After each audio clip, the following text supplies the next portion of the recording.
जबलपुर के पास गड़ा गांव में आपका जन्म हुआ। आपके एक मित्रवत भ्राता थे, उनका नाम था चतुर्भुज दास। आपका पूर्व का नाम था दामोदर दास, सेवक जी का। तो दामोदर दास और चतुर्भुज दास, आप में भक्ति के लक्षण तो थे लेकिन कोई पथ दिखाने वाला नहीं था।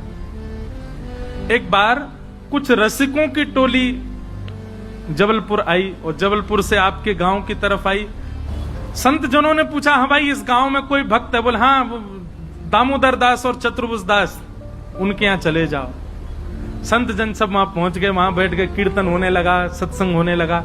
और सत्संग होते होते होते होते होते जैसे ही अंतरंग लीला में पहुंचे, रास की चर्चा होने लगी, श्री जी के रूप की चर्चा, लाल जी के भाव की चर्चा, मान लीला, ठाकुर जी की विविध विविध लीलाओं पर जब चर्चा प्रारंभ हुई, दामोदर दास और चतुर्भुज दास दोनों के नेत्र सजल होने लगे और दोनों के मन में भाव आया। बोले यही रस तो हमको चाहिए जिसके लिए हम तड़प रहे हैं। बोले ये रस कहां से मिला आपको?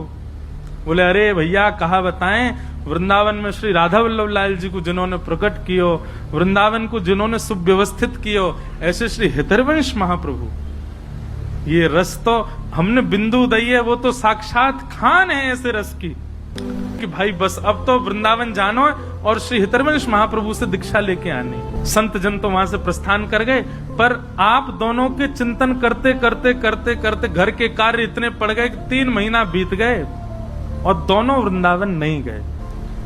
3 महीने बाद वही संतन की टोली फिर आई गांव में और महाराज दोनों ने बड़ा स्वागत किया, व्यवस्था करी, सब अनुकूल कर दियो। आज जब सत्संग प्रारंभ भयो, रस नहीं आ रहा है, भाव नहीं आ रहा है। जय जय वादना जैसी रस चर्चा करो ना, अब समुद्र ही सूख गयो तो रस चर्चा कहा सुना मैं। दामोदर दास चतुर्भुज दास बोले मतलब?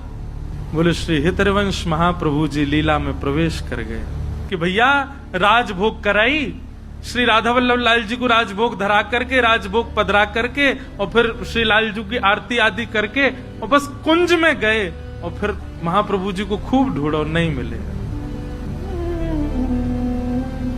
ये चर्चा जैसे